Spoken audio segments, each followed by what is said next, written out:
Hello കുട്ടീസ്, അപ്പം നമ്മൾ വീണ്ടും എങ്ങോട്ടേക്ക് എത്തിയിട്ടുണ്ട്? ഇൻഫർമേഷൻ ടെക്നോളജിയിലേക്ക് വീണ്ടും എത്തിയിട്ടുണ്ട്. ഇൻഫർമേഷൻ ടെക്നോളജിയുടെ ഒരു ക്ലാസ് എടുത്തിട്ടുണ്ട് നമ്മൾ. IT ആക്ട് 2000 ഒന്ന് പോയി കണ്ടേക്കാം. ഇന്ന് നമ്മൾ ഡിസ്കസ് ചെയ്യുന്നത് അത്യാവശ്യം എല്ലാ പരീക്ഷകൾക്കും ചോദിക്കുന്ന നെറ്റ്വർക്ക് പ്രോട്ടോകോളുകളാണ്. എന്താണ് പ്രോട്ടോകോൾ? നെറ്റ്വർക്ക് പ്രോട്ടോകോൾ എന്ന് പറയുന്നത് എന്തുവാടെ? നെറ്റ്വർക്കുമായി ബന്ധിപ്പിച്ചിരിക്കുന്ന ഉപകരണങ്ങൾക്ക് ആശയവിനിമയം നടത്തുവാനുള്ള പൊതുവായ ചില നിയമങ്ങളെയാണ്, പൊതു ചട്ടങ്ങളെയാണ് പ്രോട്ടോകോളുകൾ, നെറ്റ്വർക്ക് പ്രോട്ടോകോളുകൾ എന്നറിയപ്പെടുന്നത്. അപ്പൊ എന്താണ് നെറ്റ്വർക്ക് പ്രോട്ടോകോൾ എന്ന് പറയുന്നത്? നെറ്റ്വർക്കുമായി ബന്ധപ്പെട്ടിരിക്കുന്ന ഉപകരണങ്ങൾ അവരുടെ ആശയവിനിമയ സമയത്ത് പാലിക്കേണ്ട പൊതുവായ ചില മാർഗനിർദ്ദേശങ്ങളെയാണ്, അല്ലെങ്കിൽ പൊതു നിയമങ്ങളെയാണ് നമ്മൾ എന്ത് പറയുന്നത്? നെറ്റ്വർക്ക് പ്രോട്ടോകോൾ എന്ന് പറയും. നമ്മൾ പറയത്തില്ലയോ, പ്രോട്ടോകോൾ അനുസരിച്ച് ഇന്ന കാര്യമാണ് നടക്കേണ്ടത്, പ്രോട്ടോകോൾ അനുസരിച്ച് ഇയാളാണ് വലുത് എന്നൊക്കെ നമ്മൾ നോർമലി പറയാറില്ലേ? അതൊരു ചട്ടമല്ലേ, പൊതുവായിട്ടുള്ള ഒരു ചട്ടമല്ലേടാ, ഒരു നിയമം അല്ലേ? അപ്പൊ അതാണ് ഇവിടെ പറയുന്നത്. നെറ്റ്വർക്ക് പ്രോട്ടോകോൾ എന്ന് പറയുന്നത് നെറ്റ്വർക്കുമായി ബന്ധപ്പെട്ട ഉപകരണങ്ങൾ പാലിക്കേണ്ട നിയമങ്ങളെയാണ് ഇത് പറയുന്നതാ നെറ്റ്വർക്ക് പ്രോട്ടോകോളുകൾ എന്ന് പറയുന്നത്. പ്രധാനപ്പെട്ട നെറ്റ്വർക്ക് പ്രോട്ടോകോളുകളാണ് TCP അഥവാ IP, HTTP, HTTPS, FTP, DNS, SMTP, POP, POP, Francis പാപ്പ അല്ല, ഇത് വേറെ പോപ്പാന്നേ, WAP, DHCP ഇവയൊക്കെ എന്താണ്? പൊതുവായ ചില സാധാരണ നെറ്റ്വർക്ക് പ്രോട്ടോകോളുകളാണ്. അതിൽ മിക്കവാറും ഒക്കെ നമ്മളോട് പരീക്ഷയ്ക്ക് ചോദിക്കാറുള്ളത് TCPയോ അല്ലെങ്കിൽ FTPയോ HTTPയോ HTTPS ഒക്കെ ആണ് ചോദിക്കാറുള്ളത്. നോക്കാം എന്തൊക്കെയാണ് അവ ഓരോന്നും, എന്താണ് അതിന്റെ പൂർണ്ണ രൂപം, എന്താണ് അതിന്റെ പ്രത്യേകതകൾ എന്നുള്ളത് നമ്മളൊന്ന് ഡിസ്കസ് ചെയ്തു പോകാം. ഓക്കെ, TCP അഥവാ IP നമുക്കറിയാം, ഇന്റർനെറ്റ് പ്രോട്ടോകോൾ ആണ്. TCP എന്താണ്? ട്രാൻസ്മിഷൻ കൺട്രോൾ പ്രോട്ടോകോൾ ആണ്. ട്രാൻസ്മിഷൻ കൺട്രോൾ പ്രോട്ടോകോൾ എടോ റിപ്പീറ്റഡ് ഏരിയ ആണ് കേട്ടോ. TCPയുടെ പൂർണ്ണ രൂപം ചോദിച്ചിട്ടുണ്ട്, ഒത്തിരി തവണ ചോദിച്ചിട്ടുണ്ട്. Transmission control protocol, TCP, transmission control protocol എന്താണ്? സാധാരണ ഇന്റർനെറ്റിലും അതുപോലെ തന്നെ സാധാരണ കമ്പ്യൂട്ടറുകൾ നോർമലി നമ്മൾ യൂസ് ചെയ്യുന്ന ആശയവിനിമയ സമയത്ത് ഉപയോഗിക്കുന്ന പ്രോട്ടോകോളുകളാണ് TCP അഥവാ IP. എന്താണ്? സാധാരണ ഇന്റർനെറ്റിലും സാധാരണ കമ്പ്യൂട്ടറുകളിലും ഉപയോഗിക്കുന്ന എന്താണ്? അപ്പൊ ഉപയോഗിക്കുന്ന പ്രോട്ടോകോൾ എന്ന് പറയുമ്പോൾ നമ്മൾ കൃത്യമായിട്ട് ഓർക്കണം, പൊതുവായി പാലിക്കേണ്ട നിയമങ്ങളാണ് അല്ലെങ്കിൽ ചട്ടങ്ങളാണ് പ്രോട്ടോകോളുകൾ എന്ന് പറയുന്നത്, ഓർക്കണേ. അപ്പോൾ സാധാരണ ഇന്റർനെറ്റിലോ അല്ലെങ്കിൽ സാധാരണ കമ്പ്യൂട്ടറുകളിലോ ഉപയോഗിക്കുന്ന പ്രോട്ടോകോളുകളാണ് TCP അഥവാ IP. TCP എന്ന ട്രാൻസ്മിഷൻ കൺട്രോൾ പ്രോട്ടോകോൾ ആണ്. ട്രാൻസ്മിഷൻ കൺട്രോൾ പ്രോട്ടോകോൾ പഠിച്ചു പൊക്കോളിനെ ഇപ്പോൾ തന്നെ. ട്രാൻസ്മിഷൻ കൺട്രോൾ പ്രോട്ടോകോൾ എന്തോ മക്കൾ ഈ നെറ്റ്വർക്ക് എന്ന് പറയുന്നത്, കമ്പ്യൂട്ടറുകൾ പരസ്പരം ബന്ധിപ്പിച്ചിരിക്കുന്ന ശൃംഖലയല്ലേ നെറ്റ്വർക്ക് എന്ന് പറയുന്നത്. നെറ്റ്വർക്ക് എത്രയായിട്ട് ക്ലാസിഫൈ ചെയ്തിട്ടുണ്ട്? 3ആയിട്ട്. LAN എന്നും WAN എന്നും MAN എന്നും ഒക്കെ അല്ലയോ? പരീക്ഷകളിൽ സ്ഥിരം ചോദ്യമാണ്, വെറുതെ ഞാൻ ഓർപ്പിച്ചോ, നമ്മൾ ക്ലാസ് പ്രത്യേകിച്ച് എടുക്കും. ഓക്കെ, തിരിച്ചു വാ. അപ്പൊ TCP അഥവാ IP ഇന്റർനെറ്റ് പ്രോട്ടോകോൾ സാധാരണയായി ഇന്റർനെറ്റ് അല്ലെങ്കിൽ സാധാരണ കമ്പ്യൂട്ടറുകൾ യൂസ് ചെയ്യുന്നത്. ഇനി നോക്കാം എന്താണ് HTTP. TCP ഒക്കെ ഓൾറെഡി സെറ്റ് ആയിരിക്കും, ബാക്കിയുള്ള കാര്യം ഒന്ന് ശ്രദ്ധിച്ചിരുന്നു മക്കളെ. HTTP hyper text transfer protocol. HTML എന്തുവാ? Hyper text markup language. അതൊരു ഹൈ ലെവൽ ലാംഗ്വേജ് ആണ്. യെസ്, ഇവിടെ പറഞ്ഞത് protocol HTTP hyper text transfer protocol. Hyper text transfer protocol പറഞ്ഞു വാ. Hyper text transfer protocol. Okay, ഇത് എന്താണ്? ഇവിടെ നമ്മൾ ക്ലയന്റിന്റെ കാര്യം പറയുന്നുണ്ട്, സെർവറിന്റെ കാര്യം പറയുന്നുണ്ട്. അപ്പൊ എന്ത് സംഭവമാണ് സെർവർ? എന്താണ് ക്ലയന്റ്? എന്താണ് മക്കളെ സെർവർ? എന്താണ് ക്ലയന്റ് എന്ന് ചോദിച്ചാൽ, ഒരു നെറ്റ്വർക്കിലെ പ്രധാനപ്പെട്ട കമ്പ്യൂട്ടറിനെ സെർവർ എന്ന് പറയും. സെർവറുമായി ബന്ധിപ്പിച്ചിരിക്കുന്ന മറ്റു കമ്പ്യൂട്ടറുകളെ ക്ലയന്റ് എന്ന് പറയും. അപ്പോൾ ഓൾറെഡി നമ്മളിപ്പോൾ സെർവർ എന്ന് വെക്കുമ്പോൾ നമുക്ക് ഓർമ്മ വരുന്നത് PSCയുമായി ബന്ധപ്പെട്ട നമ്മൾ ഓൺലൈൻ രജിസ്റ്റർ ചെയ്തിട്ടുണ്ട് അല്ലെ, വൺ ടൈം രജിസ്ട്രേഷൻ ഒക്കെ കഴിഞ്ഞിട്ടുണ്ട്. അപ്പോൾ അതിന് പ്രധാനപ്പെട്ട ഒരു കമ്പ്യൂട്ടർ ഇല്ലേ, അതിനെയാണ് സെർവർ എന്ന് പറയുന്നത്. ബാക്കി അതുമായിട്ട് ബന്ധപ്പെട്ട് നമ്മൾ എല്ലാവരും എന്താണ്? ക്ലയന്റ്സ് ആണ് അല്ലേടാ. ഒക്കെ അപ്പോൾ എന്താണ്? ഒരു നെറ്റ്വർക്കിലെ ഏറ്റവും പ്രധാനപ്പെട്ട കമ്പ്യൂട്ടർ ആണ് സെർവറുമായി ബന്ധിപ്പിച്ചിരിക്കുന്ന മറ്റ് കമ്പ്യൂട്ടറുകളെ ക്ലയന്റ്സ് എന്ന് പറയുന്നു. അങ്ങനെ നോക്കുക, തിരിച്ചു വരും. ക്ലയന്റ്സിൽ നിന്ന് ബ്രൗസറുകൾ വഴി അഭ്യർത്ഥനകൾ സ്വീകരിക്കുകയും ആര് സ്വീകരിക്കും? സെർവർ സ്വീകരിക്കും. സെർവർ അതിന്റെ പ്രതികരണം ലഭ്യമാക്കുകയും ചെയ്യുമ്പോൾ ഉപയോഗിക്കുന്ന പ്രോട്ടോകോളുകളാണ് അല്ലെങ്കിൽ അതുമായി ബന്ധപ്പെട്ട നിർദ്ദേശങ്ങളാണ് എന്തെന്ന് പറയുന്നത്? നിയമ നടപടികളാണ് HTTP അല്ലെങ്കിൽ ആ പ്രോട്ടോകോൾ. ഏതാണ് HTTP പ്രോട്ടോകോൾ? എന്താണ്?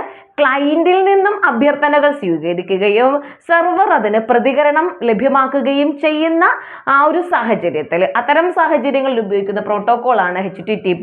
ബ്രൗസർ വഴിയാണ് എന്ത് ചെയ്യുന്നത്, അഭ്യർത്ഥന സ്വീകരിക്കുന്നത്. എന്നാൽ അപേക്ഷ പ്രതികരണം, അപ്പോൾ ഒരു ജോഡിയായില്ലേ, ഒരാൾ അപേക്ഷിക്കുന്നു, ഒരാൾ പ്രതികരണം, ആ ജോഡിയെ എന്തെന്നറിയപ്പെടും ചോദിച്ചാൽ HTTP സെക്ഷൻ എന്നറിയപ്പെടും. എങ്ങനെ അറിയപ്പെടും?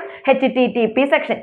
ഈ കാലഘട്ടത്തിൽ നമ്മൾ കണ്ടുവരുന്ന IT ക്വസ്റ്റ്യൻസ് ഒക്കെ കുറച്ചുകൂടെ എന്താണ് വ്യത്യസ്തമാണ്. പണ്ട് വന്നതുപോലെ HTML പിതാവാര് അല്ലെങ്കിൽ C++ന്റെ പിതാവാരാണ്, ആദ്യത്തെ സെർച്ച് എഞ്ചിൻ ഏതാണ് എന്നുള്ളതൊക്കെ വ്യത്യസ്തമായിട്ട് നോക്കും. ഇങ്ങനെയൊക്കെ ആയിരിക്കും ചോദിക്കുന്നത്. HTTP വഴി ഒരു അപേക്ഷയുടെ ഒരു പ്രതികരണത്തിന്റെ ജോഡി എങ്ങനെ അറിയപ്പെടും എന്നായിരിക്കും ചോദിക്കുന്നത്. അത് എങ്ങനെ അറിയപ്പെടും? HTTP section എന്നറിയപ്പെടും. എങ്ങനെ അറിയപ്പെടും? HTTP section എന്നറിയപ്പെടും. അപ്പൊ എന്താ HTTP? Hyper text transfer protocol. ക്ലയന്റിൽ നിന്നും ബ്രൗസർ വഴി അപേക്ഷ സ്വീകരിച്ച് അതിന് സെർവർ പ്രതികരണം ലഭ്യമാക്കുമ്പോൾ ആ സാഹചര്യത്തിൽ ഉപയോഗിക്കുന്ന പ്രോട്ടോകോളാണ്, അന്നേരം പാലിക്കേണ്ട പൊതു നിയമങ്ങളാണ് HTTP hyper text transfer protocol എന്ന് പറയുന്നത്. ഇത്തരത്തിലൊരു ക്ലയന്റിൽ നിന്ന് അപേക്ഷ സ്വീകരിച്ച് പ്രതികരണം ആര് ലഭ്യമാക്കി? സെർവർ ലഭ്യമാക്കുമ്പോൾ അതൊരു ജോഡിയായിട്ട് ഒരു പ്രോസസ്സ് നടന്നില്ലേ, ആ ജോഡിയാണ്, ആ അപേക്ഷ പ്രതികരണ ജോഡിയാണ് എന്തെന്നറിയപ്പെടുന്നത്? HTTP സെക്ഷൻ എന്നറിയപ്പെടുന്നത്. ഒന്നുകൂടെ പറയട്ടെ. അപ്പൊ എന്താണ്?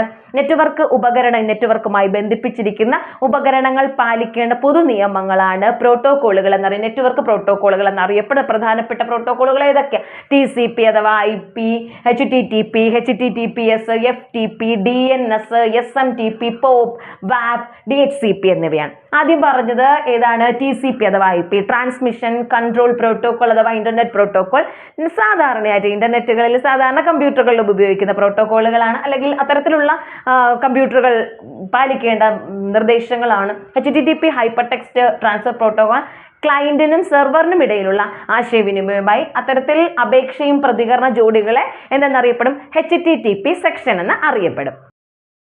HTTP ഇത് അസ്ഥിരമാണ് കേട്ടോ. HTTP അസ്ഥിരമാണ്. അതായത് നമ്മൾ അറിയാം, ഒരു HTTP സെക്ഷൻ സമയത്ത് മാത്രം ആക്റ്റീവ് ആയിരിക്കുന്നതാണ് ഏതെന്ന് പറഞ്ഞത്? HTTP പ്രോട്ടോകോളുകൾ. HTTP സെക്ഷൻ എന്തുവാണ്? ക്ലയന്റും സെർവറുമായിട്ടുള്ള ഒരു അഭ്യർത്ഥനയുടെയും പ്രതികരണത്തിന്റെ ഒരു ജോഡിയില്ലേ, ആ സമയം മാത്രമായിരിക്കും HTTP പ്രോട്ടോകോളുകൾ ആക്റ്റീവ് ആയിരിക്കുന്നത്. അടുത്തത് നോക്കാം. HTTPS hyper text transfer protocol secure. ഇവിടെ നമ്മൾ ഒരു കീ വേർഡ് എന്ന് പറയുന്നത് സെക്യൂർ ആണ്.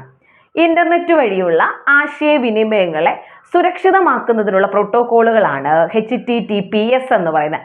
Hyper text transfer protocol secure.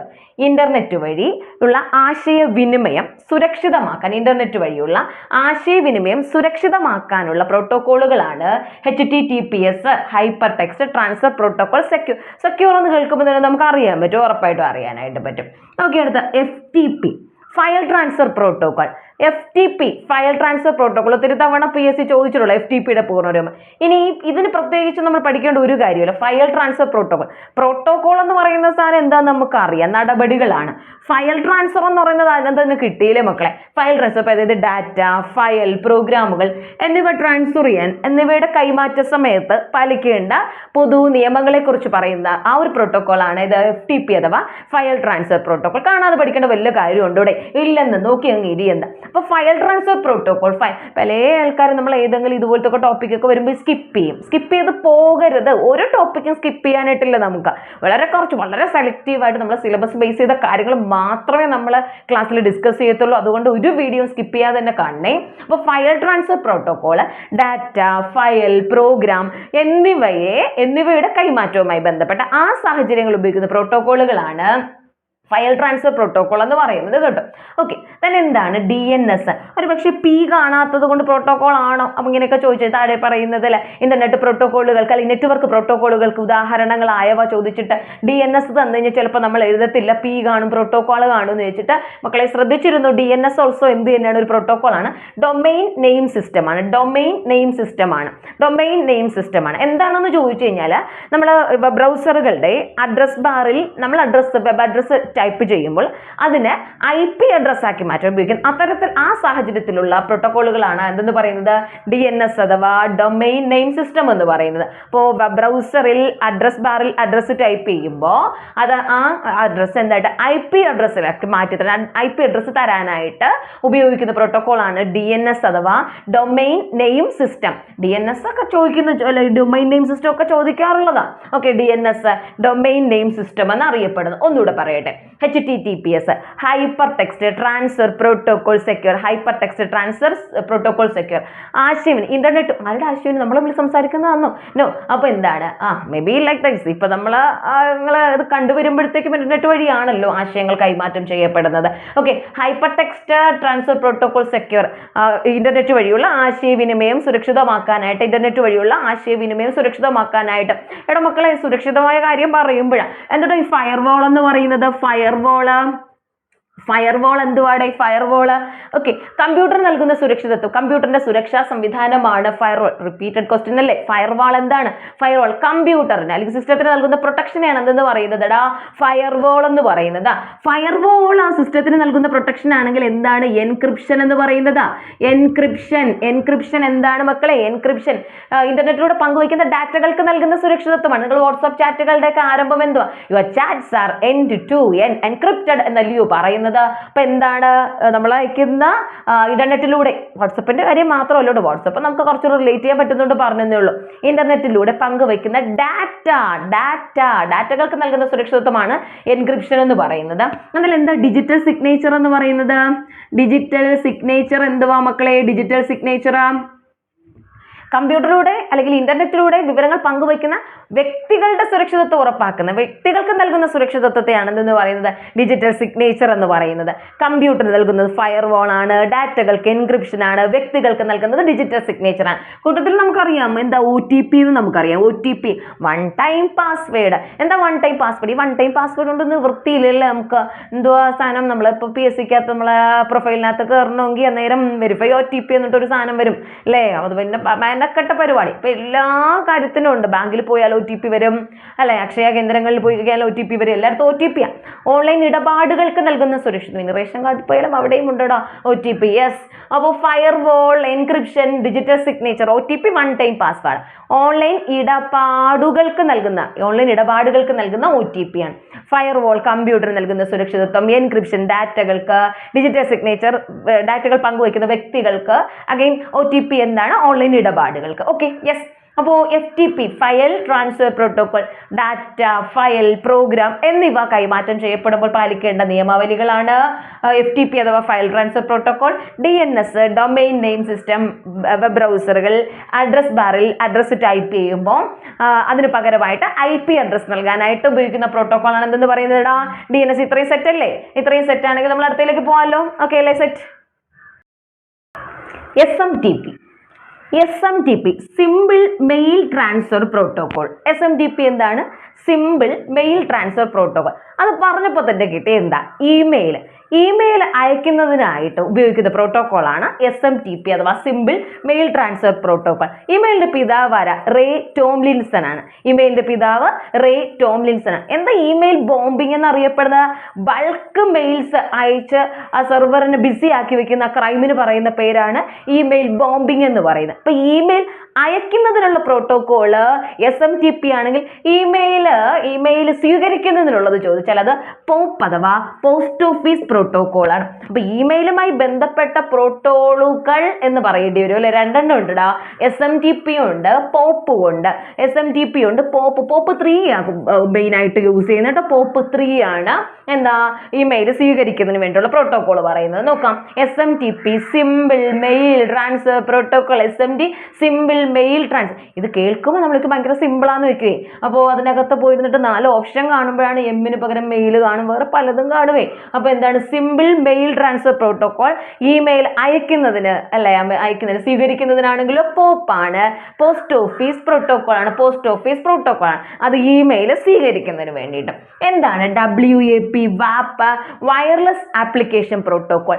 Wireless application protocol. ഇതിന്റെ പൂർണ്ണരൂപം കിട്ടിക്കഴിഞ്ഞാൽ പിന്നെ ബാക്കി കിട്ടി മക്കളെ. വയർലെസ് ആപ്ലിക്കേഷൻ, വയർ ഇല്ലാത്തത്, വയർലെസ് ആപ്ലിക്കേഷൻ. ആപ്ലിക്കേഷൻ സ്വാഭാവികമായിട്ടും mobile phones, tablets, means tablet കഴിക്കാനുള്ളതല്ലെന്ന്, ടാബ് അതുമായി ബന്ധപ്പെട്ട ആശയവിനിമയത്തിന് ഉപയോഗിക്കുന്ന പ്രോട്ടോകോളാണ് WAP അഥവാ വയർലെസ് ആപ്ലിക്കേഷൻ പ്രോട്ടോകോൾ എന്ന് പറയുന്നത്. അതിൻ്റെ ഒരു എന്താണ് പൂർണ്ണരൂപം മാത്രം, ഫുൾ ഫോം മാത്രം ഓർത്തിരുന്നാൽ മതിയേ.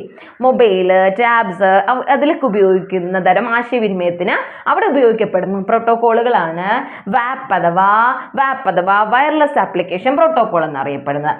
യെസ്, അപ്പോൾ ഇത് വലിയ കൺഫ്യൂഷൻ ഇല്ല. DHCP ചെറിയ തോതിൽ കൺഫ്യൂഷൻ ഉണ്ട്. DHCP dynamic host configuration protocol, control protocol എന്നായിരിക്കും നമ്മളെ മനസ്സിനകത്തോട്ട് ഓടി വരും കേട്ടോ. ഓക്കെ, DHCP ഒരു വല്ലാത്തൊരു പേരാണല്ലേ. അപ്പൊ അതുകൊണ്ട് ഇവിടെയും വന്നത് ഒരു വല്ലാത്തൊരു പേരാണ്, കോൺഫിഗറേഷൻ എന്ന പേരാണ് കേട്ടോ. Dynamic host configuration protocol, dynamic host configuration protocol. അപ്പൊ എന്താണ് മക്കളെ DHCP? Dynamic host configuration protocol. കൂടെ പറഞ്ഞു പോകുന്നത് ഉറങ്ങാതെ. Okay, dynamic host configuration protocol. Class കണ്ടുകൊണ്ടിരിക്കും, വേറെ കാര്യങ്ങളൊന്നും ശ്രദ്ധിക്കല്ലേ. ഓക്കെ, അപ്പൊ എന്താ ഡൈനാമിക് ഹോസ്റ്റ് കോൺഫിഗറേഷൻ പ്രോട്ടോകോൾ ആണ്. യെസ്, അപ്പൊ എന്താണ് ഇത്? ശൃംഖലയിൽ, അതായത് നെറ്റ്വർക്കിൽ ഇരിക്കുന്ന കമ്പ്യൂട്ടറുകൾക്ക് ഓട്ടോമാറ്റിക്കായി IP അഡ്രസ്സ് നൽകുന്ന തരം ആ ഒരു പ്രോട്ടോകോൾ ആണ് എന്തെന്ന് പറയുന്നത്?